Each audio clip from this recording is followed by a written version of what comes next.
नमस्ते, सत श्री अकाल, आदाब। आप देख रहे हैं कॉर्पोरेट खिचड़ी। लेकिन कहीं न कहीं एडवोकेट प्रोफ़ेशन के हिसाब से सोचिए कि उनका नुकसान हमारा फ़ायदा होता है कि आपका नुकसान होगा तब हमारे पास ही आएँगे।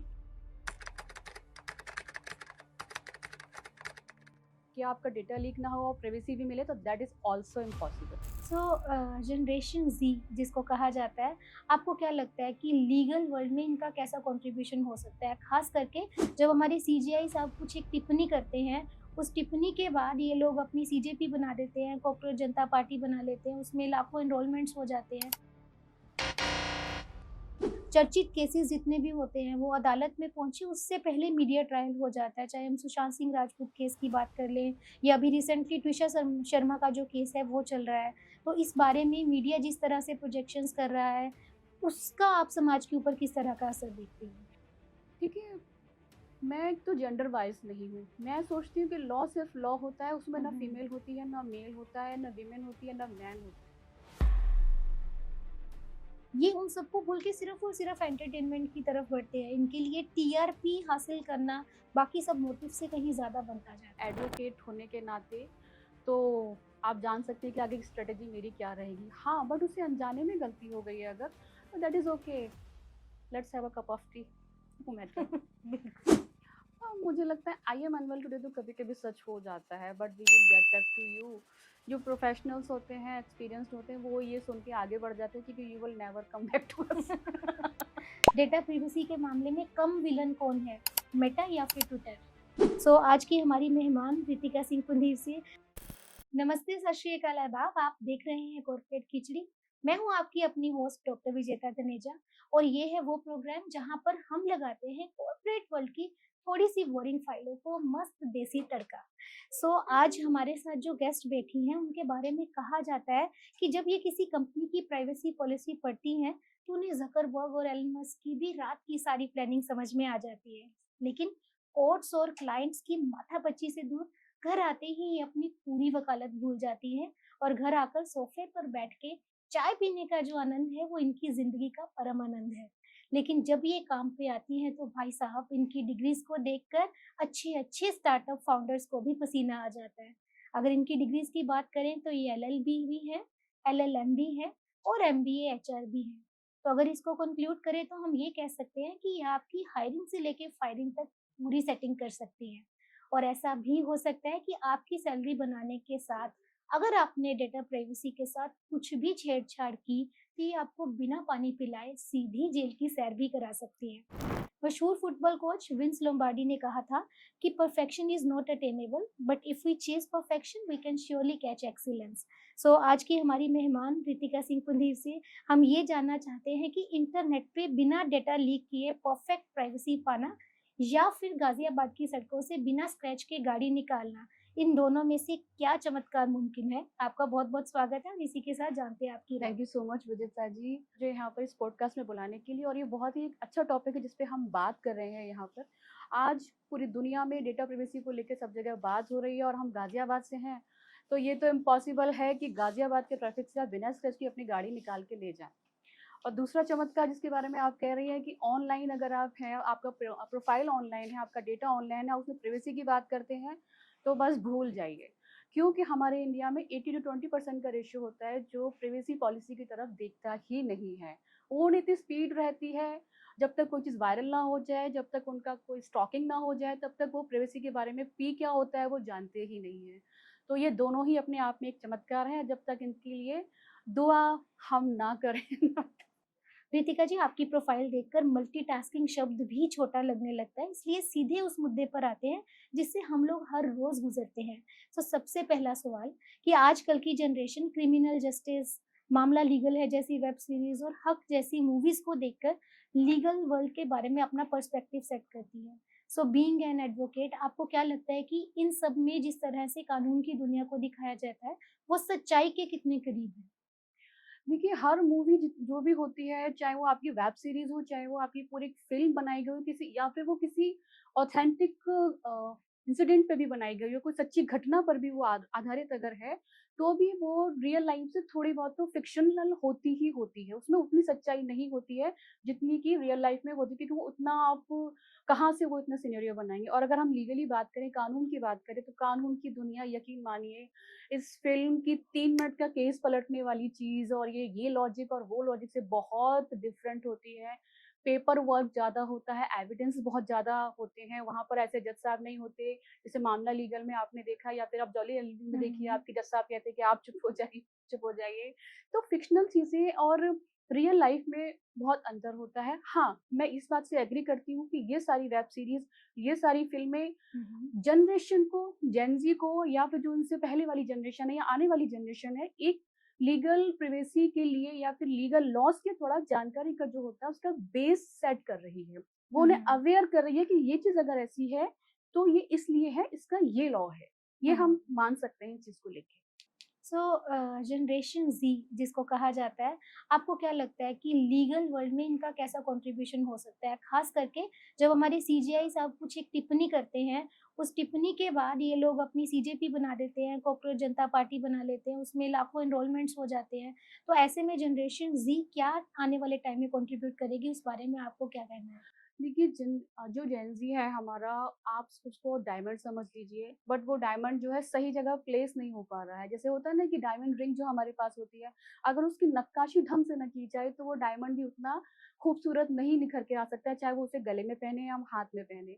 यही हाल हमारा जेन ज़ी के साथ है। जेन ज़ी हमारा एक्सीलेंट जनरेशन है। हुँ, हुँ। अगर उनके साथ हम बातचीत करके या उनकी जो हमारी नॉलेज है उसको हम अच्छे से यूज़ करें, तो देश यकीन मानिए वास्तव में वो बन जाएगा जो जिसका सपना हमारे महात्मा गांधी जी, जवाहरलाल नेहरू जी देखते आए हैं। हमारे जैन जी के पास स्कोप की कोई कमी नहीं है, सोर्सेज़ की कोई कमी नहीं है, नॉलेज की कोई कमी नहीं है, बस ना थोड़ा-सा पेशेंस की कमी है। वो हुँ। इंस्टेंट जैसे मैगी बनती है, उन्हें इंस्टेंट रिज़ल्ट चाहिए, इंस्टेंट वो चीज़ों को वायरल करना चाहते हैं, ये चीज़ ऐसे हो गई, इसको ऐसे होना चाहिए। थोड़ा-सा अगर पेशेंस हो जाए, हमारे जो कानून है, हमारे जो लीगल है, उनका स्पिरिट क्या है, उनकी आत्मा क्या है? सवाल पूछना, बिल्कुल।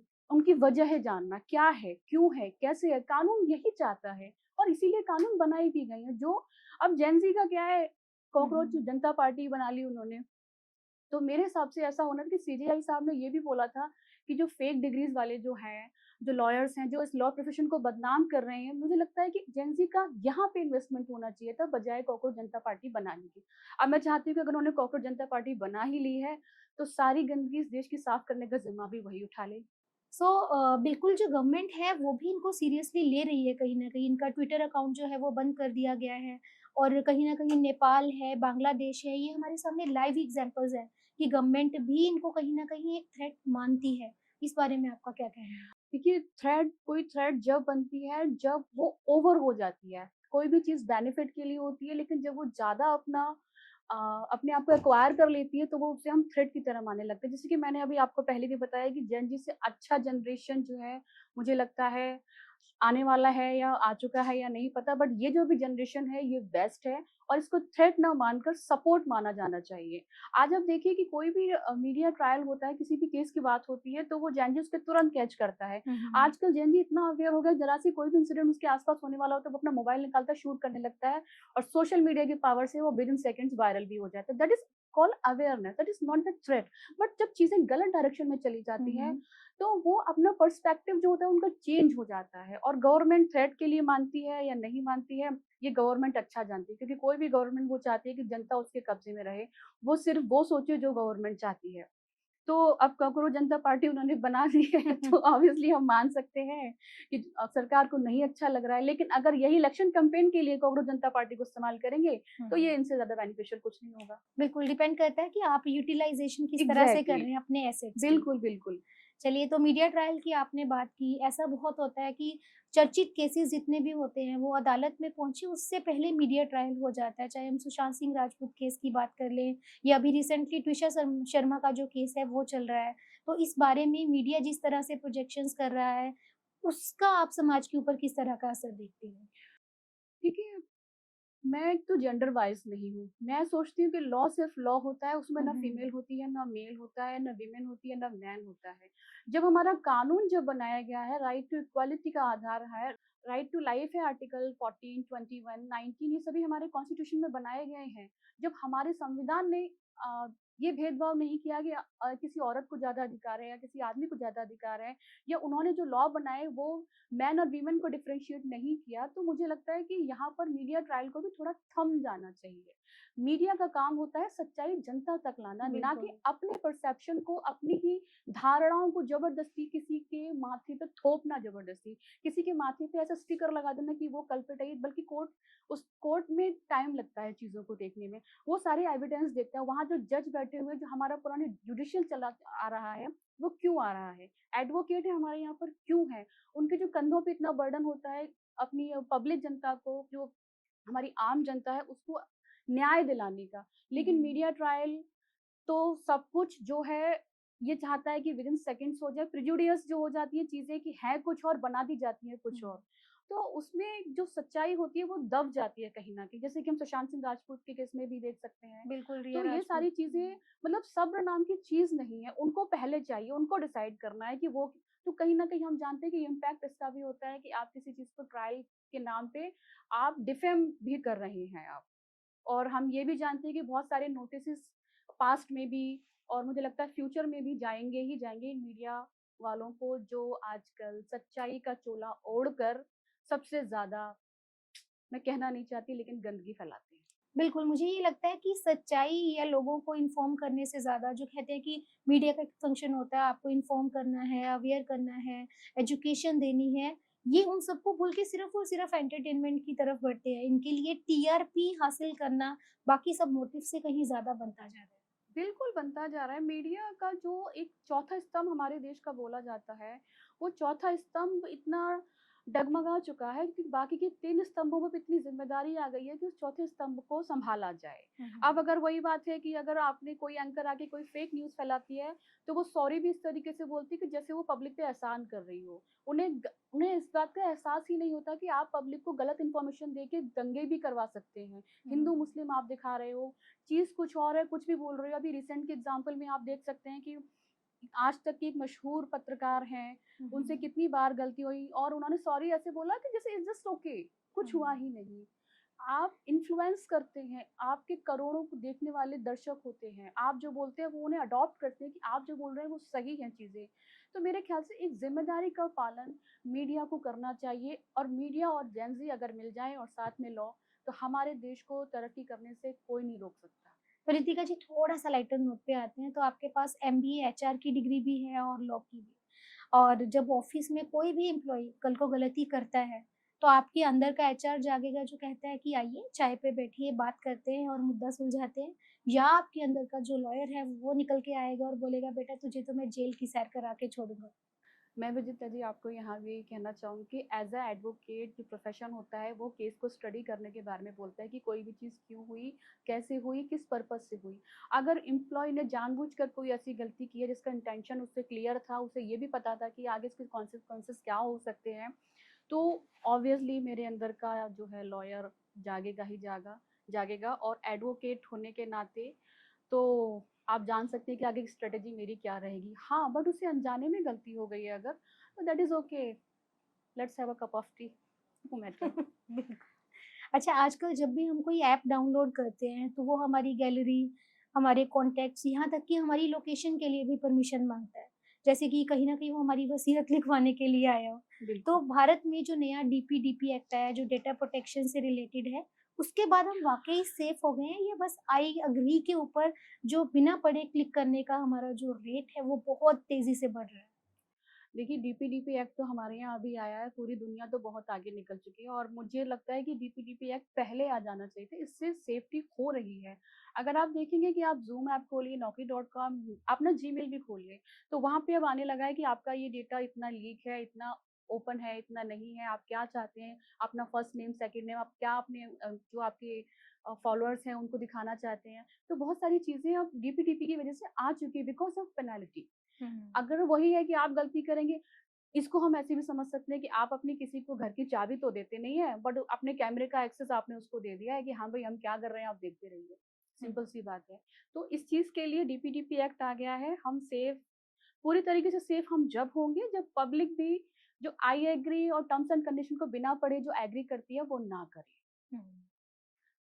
अवेयरनेस बहुत ज़रूरी है। बिल्कुल। तो आपने यूएन और ओईसीडी के लेवल पे एआई गवर्नेंस के ऊपर भी रिसर्च किया है। ये जो चैट जीपीटी हर रोज़ नया रूप बदल के हमारे सामने आ रही है, आपको लगता है कभी ऐसा दिन भी आ जाएगा जब कोर्ट में जज साहब की जगह एक रोबोट बैठा होगा और वो कहेगा तारीख पे तारीख रोबोट की तरफ से? देखिए चैट जीपीटी कितना भी रूप बदल ले, आर्टिफिशियल इंटेलिजेंस हुँ, कभी ह्यूमन इंटेलिजेंस नहीं बन सकती, क्योंकि ह्यूमन ने ही आर्टिफिशियल इंटेलिजेंस को बनाया है। तो ह्यूमन को तो रिप्लेस वो नहीं कर सकती, बट हाँ, ह्यूमंस को रिप्लेस कर रही है अगर आप कहीं एम्प्लॉय हैं तब, ठीक है। लेकिन आप जज साहब की बात करते हैं तो भाई जज साहब तो एआई कभी नहीं बन सकता। वो हुँ, बहुत हुँ, सारे केसेस रीड कर सकता है सेकंड्स में, आपको बहुत सारे केसेस और डिटेल, आपकी प्लांट, आपकी बेल, सब कुछ आपको लिख के दे सकता है सेकंड्स में। हुँ, लेकिन वो हुँ, डिसीजन नहीं ले सकता, और उसका डिसीजन जो है बायस होगा ही होगा, क्योंकि जो नेचुरल ऑफ जस्टिस का कॉन्सेप्ट है जो हमारे यहाँ पे, वो खत्म हो जाएगा। और इसमें एक बहुत ही प्यारा सा एक सीन मैं आपको बताना चाहती हूँ। हुँ, मैंने एक वेबिनार ज्वाइन किया था जहाँ पे यूरोप में थी वो। तो फॉरेन में क्या हो रहा है कि जो हमारे एविडेंस होते हैं उनको टैम्पर किया जा रहा है या नहीं किया जा रहा है, ये वो एआई से देख रहे हैं। तो वहाँ पे उन्होंने ऑब्जेक्शन ये उठाया कि एआई जो है वो खुद तो डेटा बेस्ड होता है, हुँ, और एविडेंस होता है वो ह्यूमन क्रिएटेड होता है। ठीक है, तो आप एआई के डेटा के थ्रू एक ह्यूमन का काम कैसे जस्टिस कर सकते हैं कि वो टैम्पर, अगर एआई में डेटा फीड किया गया कि इसको यही देखना है, तो वो यही दिखाएगा। आप तब चैट जीपीटी की बात करते हैं, उसको जो आप प्रॉम्प्ट देते हैं वो उसी पे काम करता है। हुँ। वो खुद से दिमाग थोड़ी ना लगाता है कि गलत है या सही है। तो टैम्पर करना और जज साहब को रिप्लेस करना और चैट जीपीटी का रूप बदलना, ये बहुत अलग चीज़ें हैं। तो मुझे कभी नहीं लगता। और अभी एक रील भी वायरल हुई थी फेसबुक पे कि जहाँ पे एक अंकल जो थे अपने एडवोकेट की जगह एआई का ले आए हैं, और वहाँ उन्होंने जो वो थी जो जज साहिबा थी, उन्होंने उनको डाँट लगाई कि आप ये क्या कर रहे हैं। हुँ। तो प्रोफ़ेशन के साथ खिलवाड़ उतना ही अच्छा लगता है, एआई हो या ह्यूमन हो, बस इससे अपनी ज़्यादा। लिमिट्स में रहें, इसके यस, आगे बिल्कुल नहीं लिमिट्स जाएँ। में रहिए। चलिए, तो आप रियल एस्टेट में प्रॉपर्टी टाइटल वेरिफिकेशन का काम भी करती हैं, तो दिल्ली एनसीआर में आपको क्या लगता है, बिना फ्रॉड के फ्लैट खरीदना ज़्यादा बड़ा एडवेंचर है या किसी रैंडम वेबसाइट पे जाके अपना ओटीपी शेयर करना? आपको क्या लगता है? रैंडम वेबसाइट पे ओटीपी तो शेयर करके फिर भी हम चीज़ें सँभाल सकते हैं, लेकिन जो ड्यू डिलिजेंस के थ्रू जब प्रॉपर्टी पेपर्स चेक किए जाते हैं, तो यकीन मानिए एक-एक पेपर की 4-4 बार रजिस्ट्रीज़ होती है। एक-एक पेपर के कई सारे ओनर्स निकल के आ जाते हैं, तो उसको हुँ, वेरीफ़ाई करना बहुत बड़ा हेडेक है। हुँ। हमारे देश में बायजूस है, ऑनलाइन गेमिंग, जीएसटी केसेज़ हैं जिसमें ड्रीम इलेवन, एमपीएल इन सब कंपनीज़ के नाम आ रहे हैं। इन लीगल बैटल्स में आपको क्या लगता है कि रसूख का और तारीख का असर रहता है? बिल्कुल रहता है। देखिए, हमारा जो गवर्नमेंट है, इंडियन जुडिशियल सिस्टम है, वो हर चीज़ को लेके चलता है, और सिर्फ़ हर चीज़ को लेके हमारा इंडिया नहीं, पूरा वर्ल्ड लेके चलता है कि अगर कोई डिसीज़न आया तो उसके कॉन्सिक्वेंसेज़ क्या होंगे, वो किसके फ़ेवर में जाएगा। हमारे जो लॉ बने हुए हैं, sectoral law, federal law, legislation, बहुत सारी चीज़ों को ध्यान में रख के कुछ चीज़ें की जाती हैं। और रसूख की बात अगर हम करें तो कोई भी तारीख पे तारीख तो ले सकता है, हुँ, लेकिन डिसीज़न जो है एंड में होना है, वो उसे कोई नहीं रोक सकता, क्योंकि प्रूफ़ कभी छुपाए नहीं छुपते। जिसे कहते हैं कि खुशबू कागज़ों के फूलों से आ नहीं सकती, तो बस सच्चाई को बदला नहीं जा सकता। एक ना एक दिन तो झूठ का अंत होता ही होता है। बिल्कुल। आजकल हर बडिंग लॉयर लीगल फ्रेटर्निटी में अपनी जगह बनाने के लिए आरटीआई एक्टिविज़्म की तरफ आगे बढ़ रहा है। आपको लगता है कि ये सही रास्ता है? देखिए, सही रास्ता नहीं है, बट जिसको अपना कहीं न कहीं नाम कमाना है, वो कुछ न कुछ रास्ता तो ज़रूर अपनाएगा ही हुँ, हुँ। अपनाएगा। आप देखिए कि जो अब लॉ में जो बच्चे आ रहे हैं, उनको अच्छी प्लेसमेंट्स नहीं मिल पाती हैं। उनको आप देखिए कि जो सीनियर वकील हैं हमारे, वो कितने उम्र-दराज़ हो चुके होते हैं, और प्रैक्टिस करते-करते वो दसियों साल बीत जाते हैं, फिर भी किसी को बेस्ट अपॉर्च्युनिटी नहीं मिल पाती। केसेज़ इतने पेंडिंग होते हैं। तो आरटीआई का रास्ता अगर अपना भी लिया तो मुझे नहीं लगता कि कुछ गलत है, बट हाँ, सिर्फ़ आरटीआई के ही रास्ते अगर आपको अपना प्रोफ़ेशनल फ्रेटर्निटी बनाना है, तो मुझे नहीं लगता कि ये बिल्कुल सही रास्ता है। मतलब मतलब ये कह सकते हैं कि रास्ता तो ठीक है लेकिन एक हद तक हमें इसका एक हद इस्तेमाल तक करना चलिए उस पे, चाहिए। उसको उस रास्ते को अपनी मंज़िल मत बनाइए आप। चलिए अब हमारे प्रोग्राम का वो हिस्सा आ रहा है जो कि बहुत ही एडवेंचरस है। अब खिचड़ी की आँच बिल्कुल फुल फ्लेम पर है और ये है हमारा सिग्नेचर राउंड जिसका नाम है बीरबल की खिचड़ी। 12 सवाल, ब्रेक फेल और रफ्तार सुपर बाइक वाली। आर जी। You ready? जी, जी, बिल्कुल। सबसे पहला सवाल, डार्क वेब की छानबीन या ग्रेटर नोएडा और नोएडा की रजिस्ट्री फाइलों को खंगालना ज़्यादा डरावना क्या है? Oh my God! Dark web में तो हमें पता होता है कि हम किस जगह पर है, हमें यहाँ डेंजर ही है। बट ग्रेटर नोएडा की जो फाइल्स और रजिस्ट्री तो बस पूछिए ही मत। जैसे कि मैंने अभी आपको बताया कि एक एक फ्लैट की, एक एक लैंड की रजिस्ट्री कई जगह हो चुकी है। उसके पेपर हमें पता ही नहीं है, हमें जो पकड़ाए जा रहे हैं वो दूसरी बार पहले भी कई बार हो चुका है। तो उनको जांचना वो सिरदर्दी से कम नहीं है, बिलीव मी। कॉर्पोरेट वर्ल्ड का सबसे बड़ा यूनिवर्सल झूठ क्या है? आई एम अनवेल टुडे या will get back to you? मुझे लगता है आई एम अनवेल टुडे तो कभी-कभी सच हो जाता है, but we will get back to you. जो प्रोफेशनल्स होते हैं, एक्सपीरियंस्ड होते हैं, वो ये सुन के आगे बढ़ जाते हैं क्योंकि you will never come back to us. तो अगर आप एडवोकेट और कॉर्पोरेट कंसल्टेंट ना होती तो क्या होती? हाँ, ये बड़ा प्यारा सवाल आपने मुझसे पूछा। वैसे तो मैं, जैसे आपने मुझे इंट्रोड्यूस कराया कि मैं मल्टीटास्किंग हूँ, तो मैं आपको बताना चाहूँगी मेरा मन मॉडलिंग में भी जाने का था। डांस भी मुझे करना बहुत पसंद है, तो it's okay, I see myself as a dancer, Kathak dancer. Ghaziabad का ऑटो वाला या एआई का एल्गोरिदम, किसे प्रेडिक्ट करना ज़्यादा मुश्किल है? ऑब्वियसली गाजियाबाद का ऑटो वाला, क्योंकि वो सारे ग्रह नक्षत्र आंधी पानी धूप बारिश देख के पैसे मांगता है। बिल्कुल। और तो और उसका मूड, अगर उसका मूड है तो वो आपका टेस्ला कार से भी आगे भागेंगे। और उनका मूड नहीं है तो आप रिक्शे वाले से भी ज्यादा नहीं जाएंगे।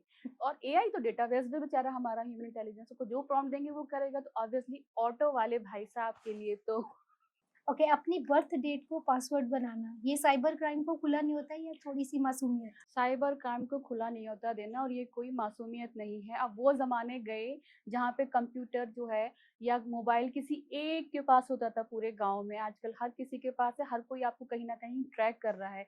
तो ये बिल्कुल वैसे ही है कि आपने घर लगा का लॉक किया अपने को और चाबी आपने टाँगी दरवाजे पे, फिर ऊपर लिखा हुआ है प्लीज़ डोंट डिस्टर्ब। तो ये बहुत बड़ा रिस्क होता है कि अपनी डेट ऑफ बर्थ को आप अपना पासवर्ड बनाएँ, क्योंकि आप सोशल मीडिया पे आप पोस्ट करते हैं टुडे इज़ माय बर्थडे, अपनी व्हाट्सएप पे स्टेटस भी डालते हैं टुडे इज़ माय बर्थडे, तो everybody can guess that this is your birth date, और वो आराम से एक्सेस कर सकते हैं, आपका चाहे ऑनलाइन अकाउंट हो या कुछ भी हो। और कैंडल्स भी लगा देते हैं हम केक के ऊपर कि 30 इयर्स के हो रहे हैं तो। बिल्कुल, बिल्कुल, ताकि उजाले में अच्छे से देखिए मेरी डेट ऑफ बर्थ क्या है। बिल्कुल। एक ऐसी चीज़ जो लिंक्डइन खोलते ही आपको माथा पकड़ने पे मजबूर कर देती है। भाई वो छोटे-छोटे अचीवमेंट्स पे जो 3-3 पेज के लिखे जाते हैं ना, मैं सच में, मुझे ऐसा लगता है कि जो होता है ना, कॉन्फिडेंस लेवल बढ़ाने के लिए एक स्टडी चल रही है वहाँ पे अलग ही लेवल का। आप लिंक्डइन खोलो, किसी ने एक चाय पी तो उसको चाय पीते-पीते लीडरशिप की क्वालिटीज़ आ जाती है। मैं कहती हूँ मेरी चाय पे क्यों नहीं आ रही वो चीज़ें? ना, एक सर्टिफिकेट हाथ में आया, उस पे आपका 15 पेज का नोटिफ़िकेशन आ जाता है कि हेलो लिंक्डइन कम्युनिटी, मैंने ये किया। मैंने कहा भाई ठीक है, दिन में 10 बार हम भी काम अचीव कर लेते हैं, हमें भी कोई पूछ ले। बट ये पोस्ट करने के ऊपर होती हैं चीज़ें। मंडे मॉर्निंग के मूड को डिस्क्राइब करने के लिए कोई लीगल टर्म? बस कॉन्ट्रैक्ट ड्राफ्टिंग। वेरी आज नाइस। मुझे फिर से एक नए क्लाइंट के लिए कॉन्ट्रैक्ट ड्राफ्टिंग करनी पड़ेगी, उसका डेटा को बचाने के लिए। कोर्ट की लंबी बहस के बाद रितिका सिंह कुंडीर का स्ट्रेस बस्टर क्या रहता है? मोबाइल ऑफ करें, पेडिक्योर अपॉइंटमेंट बुक करें और बस जो है आराम करें। That's all. ओके। उससे अच्छा कुछ नहीं है स्ट्रेस बस्टर मेरे लिए। बिना टर्म्स एंड कंडीशंस को पढ़े टिक मार्क कर देना मजबूरी है या सामूहिक आलस? सामूहिक आलस, कोई पढ़ना ही नहीं चाहता जब तक आपको उससे कोई लॉस ना हो। फिर आप कहते हैं जब तक डेटा ब्रीच हो गया, आपने पढ़ा था क्या? सामने लिखा होता है, सिगरेट पे भी लिखा होता है धूम्रपान निषेध है, लेकिन आदमी सिगरेट पीता है। जब उसको कैंसर होता है तब समझ में आता है कि सिगरेट की डिब्बी पे लिखा हुआ था। तो सामूहिक आलस है लोगों का, कौन पढ़े टर्म्स कंडीशंस? हमें तो अपनी फोटो चिपकानी है ताकि हम खूबसूरत लग सकें, लाइक्स आ सके। हमें क्या पता, फर्क पड़ता है कि हमारी वो फोटो कहाँ यूज हो रही है, कहाँ नहीं हो रही है। हाँ, आजकल बहुत सारी आर्ट्स आती है एआई में जिसमें हम अपनी फ़ोटो डालते हैं और वो कुछ भी बिल्कुल, क्रिएट करता है। इज़ इट बिल्कुल। सेफ? हमें बिना मेकअप किए, बिना ड्रेस पहने राधा का रूप चाहिए होता है। हमें एकदम से जो है बिपाशा बसु बन जाना होता है, कटरीना कैफ बन जाना होता है, तो हम अपना डेटा खुद ही उनको दिए जा रहे हैं और हम ये फ़र्क ही नहीं समझते कि हम क्या कर रहे हैं। फिर हमें लॉस होता है तो हम साइबर वालों के पास भागते हैं कि जी स्टॉकिंग हो गई, हमारी मॉर्फिंग हो गई, प्राइवेसी वायलेंस हो गया हमारी मॉडेस्टी हो गई ब्रीच। फ़ोन खो जाने पे सबसे पहला ख़्याल क्या होता है? बैंक अकाउंट हैक होने का डर या फिर पर्सनल चैट्स लीक होने का डर? इस सवाल का जवाब तो बड़ा इंटरेस्टिंग है। ऑब्वियसली पर्सनल चैट्स लीक हो जाने का डर सबको होता है। पैसा तो फिर कमा लेंगे, हाँ, पैसा लेकिन तो फिर भी हम चैट्स। बैंक में हम नोटिफ़िकेशन दे देंगे कि जी हमारा फ़ोन मिस हो गया, लेकिन अगर चैट अगर लीक हो गई और किसी हस्बैंड की चैट अगर उसकी वाइफ़ को मिल गई तो बस पूछ लीजिए, सारा बैंक अकाउंट खाली हो जाएगा डिवोर्स के। डेटा प्रिवेसी के मामले में कम विलन कौन है, मेटा या फिर ट्विटर? एज ए एडवोकेट और डेटा प्रिवेसी और बीचेस की बात करते हुए मैं दोनों में से किसी को विलन नहीं कहूंगी, बट हाँ, दोनों ही सेफ नहीं है और दोनों ही विलन भी नहीं है। अनटिल अनलेस कस्टमर, जो आपका कंज्यूमर है, जो आपका यूजर है, वो किस तरीके से चीजों को यूज कर रहा है। ओके, और आखिरी सवाल, कॉर्पोरेट खिचड़ी का आज का ये तीखापन कैसा लगा? बहुत मजेदार, एकदम बैलेंसिंग, कि लोगों को नॉलेज के साथ साथ चटपटी चीजें भी मिल रही है। बहुत मजा आया और कैसे ये समय बीता बिल्कुल पता ही नहीं चला। एक बार महान थिंकर थॉमस वॉटसन ने कहा था, to be successful you have to have your heart in your business and your business in your heart. Exactly. लेकिन आपके केस में आपके दिल में लोगों की प्रिवेसी की चिंता है या दिमाग में डिजिटल इंडिया का काम? दोनों ही हैं, क्योंकि लोग तो देखा जाए सब अपने ही होते हैं। अगर एक को नुकसान होगा तो दूसरे को ऑब्वियसली होगा ही होगा। लेकिन कहीं ना कहीं एडवोकेट प्रोफेशन के हिसाब से सोचे कि उनका नुकसान हमारा फायदा होता है, कि आपका नुकसान होगा तब हमारे पास ही आएगी। बिल्कुल। डेटा एथिक्स और प्रिवेसी पे जाते जाते हमारे दर्शकों के लिए कुछ बताना चाहेंगे? मुझे बस इतना ही कहना है, सेफ रहिए, सिक्योर रहिए और अपने फोन के एप्स को ध्यान से उनके टर्म्स कंडीशंस पर देखते रहिए। हर चीज पर ब्लाइंडली टिक मत कीजिए। और ये जो ट्रेंड चलते रहते हैं, इन पे भी थोड़ा सा ध्यान दीजिए कि हर ट्रेंड कौन सा नुकसान आपको दे जाए, आप नहीं जान सकते। क्या बात है, यानी डेटा को संभालो नहीं तो डेटा आपको संभाल लेगा। एग्जैक्टली, बिल्कुल बिल्कुल। सो रितिका जी, हमारे किचन में आकर हमारी खिचड़ी को बहुत ही तगड़ा, देसी और मजेदार चटखारेदार तड़का लगाने के लिए शुक्रिया। ऐसे ही बने रहिए हमारे साथ, फिर से हाजिर होंगे आपके लिए लेकर कॉर्पोरेट खिचड़ी का एक नया episode. Thank you so much. Thank you.